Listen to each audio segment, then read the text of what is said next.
नमस्कार, मैं हूं संजय शर्मा। आप देख रहे हैं 4 PM न्यूज़ नेटवर्क। मैं बड़े शान के साथ, बड़े स्वाभिमान के साथ ये बात कहता था कि कश्मीर को लेके लोग बदनाम करते हैं कश्मीर को। कश्मीर में अगर टूरिस्ट जाता है तो कश्मीर के लोग उसको अपना भगवान समझते हैं। ये बात मैं अपने अनुभव के आधार पर कर रहा था कि मैं 2-3 बार अपने परिवार के साथ कश्मीर गया, पहलगाँव गया, गुलमर्ग गया, श्रीनगर में घूमा। मुझे एक भी जगह ऐसा नहीं लगा कि टूरिस्ट के मन में हमारे लिए कुछ सम्मान कम हो, बल्कि मुझे लगा कि शायद कश्मीर सबसे ज़्यादा वो ऐसी जगह है जहाँ पे टूरिस्ट का सबसे ज़्यादा सम्मान किया जाता है। मेरा ही भ्रम कल टूटा जब बेगुनाह 28 से ज़्यादा नागरिकों को मार दिया गया। ती पर्यटक थे, सब टूरिस्ट थे। पहली बार ऐसा हुआ कि इतनी बड़ी संख्या में टूरिस्ट की हत्या कर दी गई। दहल गया देश पूरा। अमेरिका के उपराष्ट्रपति भारत में हैं, प्रधानमंत्री सऊदी की यात्रा कर रहे हैं और बीच में ये कांड हो गया। बड़ा सवाल ये है कि आखिर आई भी कहाँ से हो रही थी? आज तक पुलवामा का जो बम कांड था उसकी में आज तक नहीं पता चल पाया जाँच में कि वो आरडीएक्स कहाँ से आया था? किसने की थी साजिश? आखिर जब 370 हटाने के बाद कहा गया, बड़े-बड़े डींगे हाँकी गई कि कश्मीर में आतंकवाद खत्म कर दिया गया, कमर तोड़ दी गई है, तो फिर ये हादसा किसने कराया? जम्मू कश्मीर के गवर्नर मनोज सिन्हा, मैं कश्मीर में गया, एक पत्रकार, मैं उसका नाम खुलासा नहीं कर सकता, मुसीबत हो जाएगी। उसने कहा एक बार लिस्ट माँग लीजिए। कि उत्तर प्रदेश और खासतौर से बलिया गाजीपुर के कितने लोगों ने कश्मीर के गेस्ट हाउस में कितने-कितने दिन, कितने-कितने महीने रहे हैं। पड़ताल कर सके तो मालूम करिए कि पूर्वांचल के कितने लोगों ने वहाँ जाकर ठेकेदारी शुरू कर दी है, मनोज सिन्हा के संरक्षण के कारण। जम्मू कश्मीर के वो गवर्नर जिन्हें कश्मीर की व्यवस्था देखनी चाहिए थी, कश्मीर की कानून व्यवस्था की प्लानिंग करनी चाहिए थी, आजकल उत्तर प्रदेश के मुख्यमंत्री बनने का सपना देख रहे हैं। कहीं ब्रजेश पाठक उनको फूल देखते हुए ट्वीट कर रहे हैं, कभी वो गवर्नर से मिल रहे हैं, कश्मीर पर ध्यान नहीं है। कहाँ की इंटेलिजेंस की रिपोर्ट जब ये इतना बड़ा कांड हो गया? इन तमाम बिंदुओं पर मैंने अभय दुबे जी से बात की और पूछा है कि इसके अलावा एक खबर और चल रही है कि एनडीए में अध्यक्ष बनाया जाए, अमित शाह या राजनाथ सिंह का नाम भी चल रहा है। तो जरूरत क्यों पड़ गई? वो बीजेपी संसदीय दल की बैठक तक मोदी ने नहीं बुलाई क्योंकि उनको डर था कि पूरा बहुमत नहीं आया तो सांसद विद्रोह कर सकते हैं। तो क्या सांसद अभी भी विद्रोह कर सकते हैं मोदी के खिलाफ? इन तमाम बिंदुओं पर मैंने अभय दुबे जी से बातचीत की है। चैनल को सब्सक्राइब करिए, ज्वाइन करिए। चलते हैं अभय दुबे जी के पास। 4 PM न्यूज नेटवर्क में स्वागत है अभय दुबे जी आपका। और मेरे लिए एक बड़ी खराब खबर कश्मीर से आई है। मेरे लिए क्या, पूरे देश के लिए आई है। और मेरे लिए खास तौर से इस बात के लिए कि मैं कश्मीर अ, कई बार गया और मैंने हमेशा लौट के आके कहा कि कौन है जो कश्मीर को बदनाम करना चाहता है। कश्मीर में जो इतने टूरिस्ट होते हैं उनका स्वागत ऐसे किया जाता है कोई देवता आ गया हो। मैं हर बार कहता था कि कश्मीर में जब आतंकवाद हो तब उसके बाद हो, लेकिन कभी भी टूरिस्ट के संग कोई बदसलूकी नहीं की गई, उनके संग बड़ा अच्छा व्यवहार किया गया। लेकिन जो हादसा हुआ है उसने पूरे देश को झंझोर दिया है। एक दंपत्ति जो एक दिन पहले कह रहा था कि हम लेक में घूम रहे हैं, बड़ा अच्छा लग रहा है, धरती का स्वर्ग है कश्मीर, अगले दिन उसकी लाश पड़ी हुई थी। वो महिला जो शायद शादी के बाद आई होगी, उसकी मेहंदी हाथों में, चूड़ा भी नहीं उतरा हुआ है, पास में पति की लाश पड़ी हुई। 2 विदेशी नागरिकों के भी मारे जाने की खबर है। अंधाधुंध गोलियां चलाई गई और लगभग 28 लोगों के मारे जाने की खबर आ रही है। पुष्ट कोई अभी सरकार जैसा नहीं करती है, वैसा नहीं किया उतनी देर रात तक। कितना कितना बीभत्स कांड है। इस मायने में भी अमेरिका के उपराष्ट्रपति भारत में हैं, सऊदी की यात्रा करने के लिए प्रधानमंत्री निकले हुए हैं और बीच में ये हादसा हुआ, अमित शाह पहुंचे। लेकिन क्या लगता है चूक कहाँ हुई? आई भी क्या कर रही थी? खुफिया तंत्र क्या फेल था? इतना बड़ा टेररिस्ट अटैक हुआ तो देश की खुफिया एजेंसी पे भी सवाल खड़ा कर रहे हैं कि अगर वहां आतंकी षड्यंत्र कर रहे थे तो आपको पता क्यों नहीं चला? पुलवामा के कांड की लोग याद कर रहे हैं कि इतना आरडीएक्स कहाँ से आया, वो जांच आज तक पता नहीं चली कि वो आरडीएक्स कहाँ से आया। कश्मीर की ये घटना बता रही है कि जो बड़े-बड़े वादे पार्लियामेंट में करके किए गए थे कि अब कश्मीर में आतंक ही नहीं बचा, कमर तोड़ गई है 370 के बाद, ये सब केवल हवा-हवाई थे, दहल गया है कश्मीर। पूरी दुनिया में भारत का नाम शर्मिंदा हो गया है। आपका क्या कहना है? देखिए, जब तक धारा 370 वहां पर लागू थी और कश्मीर को विशेष दर्जा मिला हुआ था और वहां की राजनीति का पूरा पूरा ढांचा और पूरा किरदार अलग तरीके था, उस समय केंद्र सरकार को हमेशा ही ये सुविधा होती थी कि कश्मीर की आतंकवादी कार्रवाइयों का ठीकरा वो धारा 370 के दरवाजे पर फोड़ दे। इसलिए हमेशा कहा जाता था कि जब हुर्रियत खत्म हो जाएगी, जब कश्मीर के अंदर से अलगाववाद की आवाज खत्म हो जाएगी, तो कश्मीर से पत्थरबाजी भी कश्मीर की खत्म हो जाएगी और उस वक्त कश्मीर पूरी तरीके से देश के साथ समरस हो जाएगा, मुख्य धारा का अंग बन जाएगा। इस तरह की तमाम बातें कही जाती थी। फिर एक दिन संसद में अमित शाह ने प्रस्ताव रखकर धारा 370 को खत्म कर दिया। 370 को नहीं खत्म कर दिया, उसकी जो धारा 35A थी, 35A को निष्प्रभावी कर दिया उन्होंने। 370 तो अभी भी लागू है। लेकिन उसके बाद क्या हुआ हम लोग जानते हैं। उसके बाद सिर्फ सरकारी दावेदारियां हैं, लेकिन कश्मीर से आतंकवाद का सफाया नहीं हुआ है। और इस घटना ने तो उस बात को और भी ज्यादा प्रमाणित कर दिया है कि कश्मीर में आतंकवाद होना केवल धारा 370 का और 35A का परिणाम नहीं था।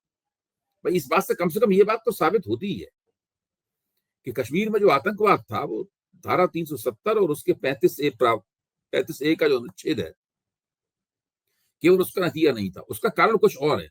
उसमें पाकिस्तान उसके अंदर बड़ा कारण है। क्रॉस बॉर्डर सीमा पार से होने वाली प्रोत्साहित की जाने वाली आतंकवादी गतिविधियां, भेजे जाने वाले आतंकवादी ISI का प्रभाव, इन सब बातों को मैं मानता हूं।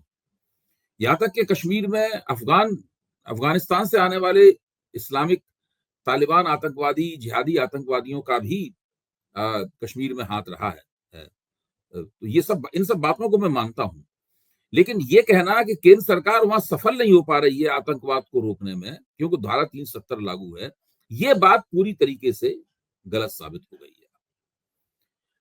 देखिए इससे पहले क्या हो रहा था? इससे पहले क्या हो रहा था कि कश्मीर में टारगेटेड किलिंग हो रही थी। वो लोग आते थे और पहले से तय करके आते थे कि किसको मारना है, उसको मारते थे और चले जाते थे। ये वाली जो घटना हुई है, जिस घटना में होने वाली मौतों को सरकार छिपा रही है, ये जो घटना हुई है, ये घटना उसी किस्म की है जैसी धारा 370 से पहले कश्मीर में घटनाएं होती थी। इसमें धर्म पूछकर जो पर्यटक हैं उनकी हत्या की गई है। ये घोर निंदनीय है। मैं सभी के स्वर में जो उसकी निंदा कर रहे हैं उसके स्वर में अपना स्वर मिलाता हूं कि ये घोर निंदनीय है और ऐसी हत्याएं करने वाले लोग निश्चित रूप से निहायत ही कायर हैं। उनका इस्लाम से कोई संबंध नहीं है, उनका किसी धर्म से कोई संबंध नहीं है और उनको भारत की सुरक्षा एजेंसियों द्वारा उनका पीछा किया जाना चाहिए। उनकी शिनाख्त करके उनको जितनी कड़ी से कड़ी सजा हो सकती है उतनी कड़ी से कड़ी सजा देनी चाहिए। मुझे याद आ रहा है, इस वक्त पंजाब में आतंकवाद चल रहा था। ये मैं पोस्ट ऑपरेशन ब्लू स्टार के नजारे के बारे में कह रहा हूं। उन दोनों में जनसत्ता में काम किया था। चूंकि ये मौका है, मुझे पुरानी याद आ गई। तो उसमें अक्सर ये होता था कि जो सिख आतंकवादी थे जिनको प्रभाष जी मर्जी बड़ा लिखते थे, प्रभाष जी उनको मर्जी बड़ा शब्द लिखते थे, तो वो बस उतार के लोगों को मारते थे या इस तरह की तमाम हरकतें करते थे, हिंसाएं करते थे। तो उसके बारे में हमेशा लिखा जाता था कि इन लोगों को बीन बीन के ढूंढा जाएगा और बीन बीन की सजा दी जाएगी। अब इसी तरह की बात प्रधानमंत्री ने कही है, इसी तरह की बात गृह मंत्री ने कही है, इसी तरह की बात लेफ्टिनेंट गवर्नर साहब ने कही है। सब लोग इसी तरह की बात कह रहे हैं।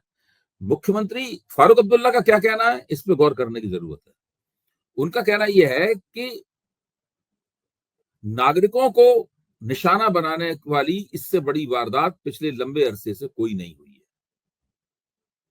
तो इस लिहाज से देखा जाए कि धारा 370 35 हटने के बाद में कश्मीर में होने वाली ये सबसे बड़ी आतंकवादी वारदात है और इस वारदात से सरकार के जितने भी दावे थे आतंकवाद को खत्म करने के, वो दावे नाकाम साबित हो गए हैं। मैं इससे खुश नहीं हूं कि सरकार नाकाम हो रही है, मैं इससे दुखी हूं। मैं चाहता हूं सरकार वहां पे कामयाब हो। इस तरह आप कश्मीर गए हैं, मैंने भी कश्मीर जाके उन लोगों की जो आवभगत है उसका आनंद लिया है। उसका कश्मीर के तमाम पत्रकार मुझे जानते हैं। जब मैं जाता हूं कश्मीर तो उनसे मुलाकात होती है, वो मुझे घुमाते हैं, उनके घरों पे जाते हैं, दावत खाते हैं, उनको अपने साथ खाना खिलाते हैं। इस प्रकार का एक बहुत माहौल कश्मीर में मैंने देखा है। सपरिवार गया हूं कश्मीर इस तरह से। लेकिन ये जो हुआ इसके बाद में कश्मीर में जो पर्यटन बढ़ा है उसके ऊपर बहुत बड़ी चोट लगेगी। कश्मीर की अर्थव्यवस्था को पूरी चोट लगेगी। और पूरा मैं नहीं चाहता कि भारत सरकार का दावा इस तरीके से नाकाम हो। मैं चाहता हूं कि भारत सरकार कामयाब हो, लेकिन उसके लिए भारत सरकार को लफाजी और नारेबाजी छोड़कर वास्तव में कुछ जमीनी योजनाबद्ध काम करना होगा। जहां तक खुफिया विभागों का सवाल है, आईबी का सवाल है, भारत सरकार का ये पक्ष कभी भी बहुत ज्यादा सक्षम नहीं रहा। न केवल कश्मीर के बारे में मैं कह रहा हूं, बल्कि दूसरे और भी जितनी भी हथियारबंद विद्रोह, बगावतें, लड़ाइयां, ये सब जो हुए हैं, आतंकवादी गतिविधियां, इन सब में अगर भारत का खुफिया विभाग बहुत सतर्क रहता तो उनके ऊपर ज्यादा काबू पाया जा सकता। अब नक्सलवाद को लीजिए, माओवाद को लीजिए, माओवाद अब खात्मे की तरफ है और उसमें निश्चित रूप से सरकार उसका श्रेय लेगी, उसको लेना भी चाहिए और उसमें उसकी कोशिशें भी शामिल हैं अर्धसैनिक बलों की, इसमें कोई शक की बात नहीं। लेकिन माओवाद जो खात्मे की तरफ शामिल है, उसकी वजह यह भी है कि वो अपनी ही नीतियों के कारण अकेलेपन में पड़ गया है। जिन जिन इलाकों से उसे मदद मिलती थी, जहां पे उसका समर्थन आधार था, वो लोग उनसे हट गए, इसलिए वो घेर घेर कर मारे जा रहे हैं। प्रश्न ये है कि क्या कश्मीर में अभी तक आतंकवाद का जो जनाधार था, उस जनाधार को सरकार ने खत्म कर पाया है, या धारा 370 की वजह से जो परिस्थिति बदली है उसकी वजह से वहां का आधार खत्म हुआ है? ठीक है, कश्मीर में अब राजनीतिक प्रक्रिया की बहाली भी हो गई है, लेकिन कश्मीर को पूर्ण राज्य का दर्जा नहीं मिला है। राजनीतिक प्रक्रिया की बहाली भी आधी पद्दी ही हुई है, पूर्ण राज्य का दर्जा उसको नहीं मिला। अगर पूर्ण राज्य का दर्जा भी मिल जाता, तब फिर कश्मीर की जो चुनी हुई सरकार है, उसके हाथ में वहां की कानून और व्यवस्था होती, लेफ्टिनेंट गवर्नर के हाथ में नहीं होती, वो उसकी जिम्मेदार होती, लोकतांत्रिक ढंग से चुनी हुई सरकार उसकी जिम्मेदार होती।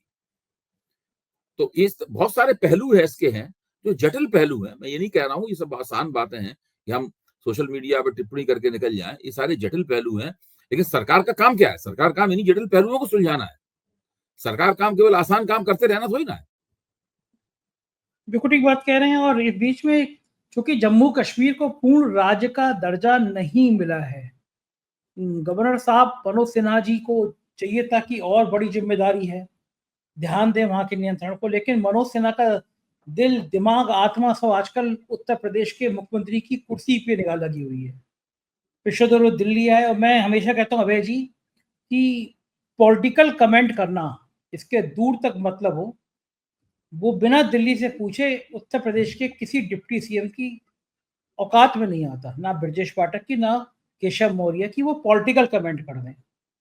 ब्रजेश पाठक का एक ट्वीट वायरल हुआ जिसमें उन्होंने कहा कि दिल्ली में आज कश्मीर के राज्यपाल मनोज सिन्हा जी से मुलाकात की। अब मैं ये दावे के साथ कह सकता हूं कि ब्रजेश पाठक ये ट्वीट अपने मन से नहीं कर सकते, बड़े सेफ चल के करते हैं भैया कि कोई काम ऐसा ना कर दें दिल्ली दरबार नाराज हो जाए।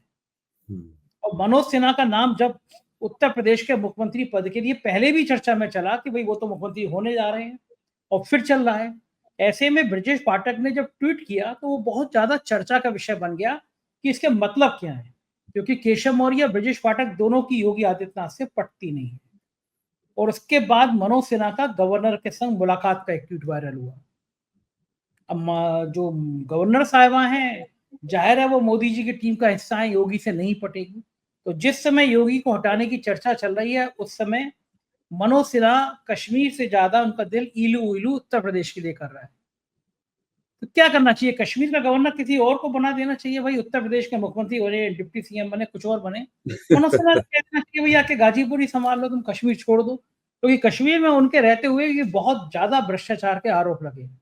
मैं गया, कश्मीर के एक पत्रकार ने, उसका नाम नहीं लूंगा, बेचारे का मुसीबत हो जाएगी, उसने कहा संजय जी सिर्फ ये आरटीआई पूछ लीजिए कि उत्तर प्रदेश के और खासतौर से बलिया और गाजीपुर के कितने अतिथि कश्मीर के अतिथि भवन में गेस्ट हाउस में रुके, उन्हें क्या क्या सुविधाएं दी गई, और बोले और अगर तंत्र मजबूत हो तो यहाँ के ठेकेदारों की लिस्ट निकलवा दीजिए। तो पता चलेगा कि उत्तर प्रदेश का गवर्नर हाउस किस तरह गाजीपुर बलिया के ठेकेदारों की स्थली बन गया। और गवर्नर साहब तो इतने महान है, संजय शेरप्पा, एक शेरपुरिया, एक ठग के नाम में मशहूर, उनको पकड़ा था एसटीएफ ने, योगी की पुलिस ने, और शेरपुरिया से 25 लाख रुपए इन मनोज सिन्हा ने ले रखे थे, एफिडेविट में है। कोई ठग पकड़ा जाए और मैं आपसे उसने अगर 10,000 रुपए ले रखा तो पुलिस मार मार के लाल कर देगी। लेकिन संजय शेरपुरिया ने 25 लाख रुपए क्यों दिए मनोज सिन्हा को, आज तक मनोज सिन्हा से नहीं पूछा गया। कश्मीर इतने नाजुक मोड़ पर है जहाँ इतना बड़ा कांड हो गया, और गवर्नर साहब यहाँ घूम रहे हैं। आपको क्या लगता है क्यों घूम रहे हैं? अब तो पहुंच देखिए, गए, वो पहुंच गए, वो तो बिल्कुल, हाँ, वो तो बिल्कुल स्पष्ट है क्यों घूम रहे हैं। उनकी महत्वाकांक्षा तो उत्तर प्रदेश का मुख्यमंत्री बनने की है, कश्मीर का उपराज्यपाल बनना तो उनके लिए बहुत एक कमतरी का एहसास है। और कहीं न कहीं उनको सुगबुगाहट मिली होगी कि भाई योगी आदित्यनाथ को हटाने के बारे में आला-कमान विचार कर रहा है या उनको हटाया जा सकता है, इसलिए अब आप सक्रिय हो जाइए, क्योंकि अब इससे पहले सक्रिय नहीं थे, उनकी सक्रियता बहुत हाल की ही है। अच्छा, ये बात मेरी ये समझ में नहीं आती कि मोदी जी के बारे में ये कहा जाता है कि वो खुद भ्रष्ट नहीं है, सही बात है। खुद निजी तौर पे उनके ऊपर कोई भ्रष्टाचार का इल्ज़ाम नहीं है। उन्होंने अपने परिवार के किसी व्यक्ति को बढ़ावा नहीं दिया और उसके लिए भ्रष्टाचार करने की उन्हें कोई ज़रूरत नहीं है। लेकिन उनको उनके बारे में ये भी कहा जाता है कि जब अगर उन्हें पता लग जाए कि कोई फलाना आदमी भ्रष्ट है, तो वो उसको हटा भी देते हैं। देर लगती है उनको, लेकिन हटा देते हैं। कुछ इस तरह के उदाहरण हैं। स्किल मिनिस्ट्री के जो मंत्री थे, उनको हटाया गया। उनके बारे में चर्चाएँ हैं कि उनके साथ कुछ समस्याएँ थी। मैं नाम नहीं लूँगा। लेकिन जब मनोज सिन्हा के बारे में आप स्पष्ट रूप से कई बार इस बात को कह चुके हैं कि एफिडेविट में है, उन्होंने शेरपुरिया से इस प्रकार के पैसे लिए, तो सब लोग जानते हैं इस बात को। इसके बावजूद भी उनको लगातार संवैधानिक पद पर बैठाया गया है। लगातार उनको महत्वपूर्ण पदों के ऊपर जगह दी गई है और इससे उनको लगता है कि उत्तर प्रदेश की राजनीति में भी अभी भी उनके लिए ओपनिंग है। ये उनको लगता है।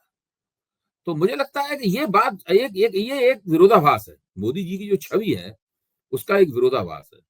आखिरकार ऐसा क्या है इनके साथ में जुड़ा हुआ मनोज सिन्हा साहब के साथ, जबकि उन्हें इतनी प्रमुखता मिलती है? राष्ट्रीय स्वयंसेवक संघ में उनकी कुछ जड़ें हैं, जिनकी वजह से उनको हमेशा आगे बढ़ाया जाता है और इतने महत्वपूर्ण पदों पर बैठाया जाता है। अगर राष्ट्रीय स्वयंसेवक संघ उनकी राष्ट्रीय स्वयंसेवक को उनको पूरा विश्वास होता, तो उत्तर प्रदेश का मुख्यमंत्री बनना से उनको क्यों रोकते? रोका तो संघ नहीं था उनको। भाई संघ नहीं रोका था। अगर संघ नहीं चाहता तो योगी आदित्यनाथ तो राज्यसभा लोकसभा के सदस्य थे। घूम-घूम के भाषण देने का उनका काम था। उत्तर प्रदेश का मुख्यमंत्री बनने के बारे में तो उन्होंने खुद भी नहीं सोचा होगा। पूरी 2017 की जो चुनावी कैंपेन चली थी, उसमें कभी भी उनका नाम नहीं चला मुख्यमंत्री पद के संभावित उम्मीदवार के तौर पर, उन्हें कभी नहीं देखा गया। वो संघ ने चाहा, इसलिए मनोज सिन्हा का नाम पत्ता कट गया और उनको बना दिया गया। तो इसका मतलब ये है कि मनोज सिन्हा की संघ में भी कोई बहुत गहरी ऐसी पैठ नहीं है। फिर मैं जानना ये चाहता हूं, अगर आपको कुछ है, आइडिया है इसका, तो आप इस पर प्रकाश डालिए कि मनोज सिन्हा को फिर इतने महत्वपूर्ण पदों पर क्यों बैठाए रखा जाता है? उनको इस प्रकार की मोहलत क्यों दी जा रही है कि वो उत्तर प्रदेश की राजनीति में मुख्यमंत्री पद की दावेदारी करते हुए घूमे? असल में योगी को प्रेशर में रखना है, योगी को दबाव बना के रखना है, तलवार सिर पे लटका के रखनी है कि तुम हट भी सकते हो, ये डर क्रिएट करके रखना है। इसलिए मनोज सिन्हा को शायद बार-बार यूपी का दौरा करा दिया जाता है, ब्रजेश पाठक से फूल देते हुए ट्वीट करा दिया जाता है। ये हो सकता है। एक खबर और बड़ी तेज़ी से वायरल हो रही है और वो ये है, चर्चा में आ रही है कि पहली बार एनडीए का अध्यक्ष बनाया जाएगा। मोदी जी ने बीजेपी के संसदीय दल की बैठक नहीं बुलाई जब चुनाव जीते, बहुमत से दूर हो गए, सीधे एनडीए की बैठक में खुद का नाम घोषित कराया और बन गए प्रधानमंत्री। एनडीए का अध्यक्ष का भी चयन नहीं हुआ, लेकिन बात चल रही है अध्यक्ष और 2 लोगों के नाम भी चलने शुरू हो गए हैं, राजनाथ सिंह और अमित शाह। तो अगर एनडीए का कोई अध्यक्ष बनाया जाता है और इन दोनों नामों में से एक नाम पर बना दिया जाता है, चाहे राजनाथ सिंह हो चाहे अमित शाह हो, इसके एनडीए के भविष्य पर क्या असर पड़ेगा और ये क्यों कवायद की देखिए, बात? मेरी जानकारी इसमें थोड़ी-सी अलग तरह की है। अगर राष्ट्रीय जनतांत्रिक गठजोड़ के इतिहास को देखूं, आप गूगल पे एनडीए टाइप कीजिए, तो विकिपीडिया में जहां एनडीए लिखा हुआ है उसको क्लिक कीजिए, तो आप पाएंगे कि अमित शाह 2014 के बाद से लगातार कागजों पे लिखा हुआ है कि अमित शाह एनडीए के अध्यक्ष हैं। 2014 से अभी तक अमित शाह एनडीए के अध्यक्ष हैं। देखिए, जब एनडीए बना था 1998 में, उस वक्त अटल बिहारी वाजपेयी एनडीए के अध्यक्ष रहे थे। जब अटल बिहारी वाजपेयी प्रधानमंत्री बन गए, उसके बाद में लाल कृष्ण आडवाणी लंबे अरसे तक एनडीए के अध्यक्ष रहे और जब नरेंद्र मोदी प्रधानमंत्री बने, उसके बाद से अमित शाह आज तक एनडीए के अध्यक्ष हैं। जब एनडीए बना था तो उसके पहले संयोजक जॉर्ज फर्नांडिस थे। जब जॉर्ज फर्नांडिस स्वास्थ्य खराब होने के कारण संयोजक पद से हट गए, तो शरद यादव उसके संयोजक बने। जब शरद यादव हटे संयोजक पद से, तो चंद्रबाबू नायडू उसके संयोजक बने और जब 2018 में एन चंद्रबाबू नायडू ने एनडीए से पत्ता किनारा कशी कर ली, उसके बाद में आज तक कोई भी एनडीए का संयोजक नहीं बना है। ये एनडीए के अध्यक्ष संयोजक का इतिहास है। इसलिए एक तो भास्कर में ये खबर छपी है पूरी विस्तार से, उसमें इस तरह से पेश किया गया है कि एनडीए में कभी आज तक कोई अध्यक्ष ही नहीं बना। मेरा मानना है कि 3 लोग एनडीए के अध्यक्ष बन चुके हैं, उनमें से एक व्यक्ति अभी भी अध्यक्ष है, अटल बिहारी वाजपेयी और लालकृष्ण आडवाणी भी अध्यक्ष बन चुके हैं। अच्छा, अब इसके अंदर पेच क्या है इस पूरी खबर के अंदर? मैं खबर की सत्यता पर सवाल नहीं उठा रहा हूं, जो एनडीए का इतिहास जिस तरह पेश किया गया है उसके ऊपर सवाल उठा रहा हूं। खबर में सच्चाई हो सकती है, उसका एक कारण है कि एनडीए दरअसल एक डिफंक्ट ऑर्गेनाइजेशन है, निष्क्रिय पड़ा हुआ है। जब भाजपा को कोई रणनीतिक जरूरत होती है तो एनडीए की एक बैठक बुला लेती है, उसमें नरेंद्र मोदी भाषण देते हैं और लोग चुपचाप उस भाषण को सुनते हैं और घर चले जाते हैं। एनडीए की केवल ये हैसियत और ये औकात रह गई है। एनडीए में भाजपा को मिलाकर 41 दल हैं, इनमें केवल 15 दल ऐसे हैं जिनके पास लोकसभा की कोई एक या एक से ज्यादा सीटें हैं। बाकी किसी के पास लोकसभा में कुछ भी नहीं है। ये एनडीए की स्थिति है। मुझे लगता है कि राष्ट्रीय स्वयंसेवक संघ ने कहीं इन लोगों को ये समझाया है कि आप एनडीए को मजबूत कीजिए, अभी गठजोड़ सरकार काफी चलानी पड़ेगी, भाजपा अपने दम पर बहुमत नहीं प्राप्त कर पाएगी, इसलिए आप एनडीए को मजबूत कीजिए। इसलिए इन लोगों ने योजना बनाई है कि जब भारतीय जनता पार्टी को उसका नया अध्यक्ष मिल जाएगा तो ये एनडीए को भी एक और नया अध्यक्ष देंगे, और वो अध्यक्ष संयोजक वाला काम भी करेगा।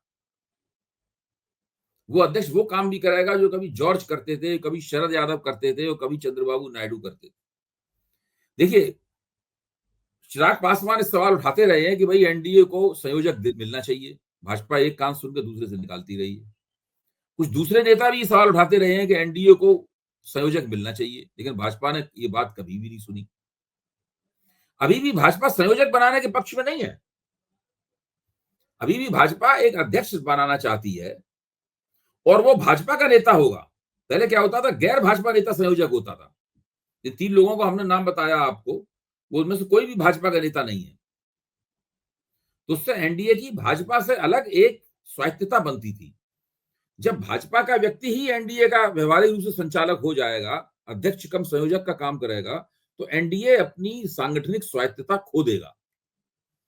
उसके बाद भाजपा का इरादा यह है कि हर प्रदेश में एक एक संयोजक नियुक्त किया जाएगा, और जो उस प्रदेश में एनडीए की सबसे बड़ी पार्टी होगी वहां से संयोजक लिया जाएगा। इत्तेफाक की बात यह है कि केवल आंध्र प्रदेश को छोड़कर ऐसा कोई प्रदेश नहीं है जहां पर भाजपा से बड़ी कोई पार्टी एनडीए में हो। इसका मतलब है सारे प्रदेशों में भाजपा के संयोजक होंगे, आंध्र प्रदेश को छोड़ के। आंध्र प्रदेश में तेलुगु देशम का संयोजक होगा। यानी एक तरह की 2 भाजपाएं बन जाएंगी इस बंदोबस्त के बाद में। एक भाजपा वो होगी जिसका नाम भारतीय जनता पार्टी है, जिसका अध्यक्ष नियुक्त किया जाएगा और जो पहले से तय तरीके से चलती है। एक दूसरी मोर्चानुमा भाजपा बन जाएगी जिसके अंदर बहुत सारे गठजोड़ पार्टनर होंगे, लेकिन उसमें हर जगह संयोजक से लेकर अध्यक्ष पद तक भाजपा ही बैठा होगा। तो इस दृष्टि से देखा जाए फिर एनडीए में से कोई ये सवाल नहीं उठा पाएगा कि भाई नरेंद्र मोदी भाजपा संसदीय दल की बैठक हुए बिना और उसके नेता चुने बिना एनडीए के नेता कैसे बन गए। ये जरूरी सवाल ये है। सवाल उठाने की कोई स्थिति में नहीं रहेगा। अच्छा, क्या लगता है आपको कि जो संघ के और बीजेपी के मतभेद की खबरें आती हैं, कई बार चर्चाएं होती हैं, जगह जगह सोशल मीडिया पे आती रहती है, तो क्या मोदी को डर है अभी भी कि बीजेपी की संसदीय दल की बैठक बुलाई जाए, उसमें कुछ सांसद खड़े होकर उनका विरोध कर सकते हैं?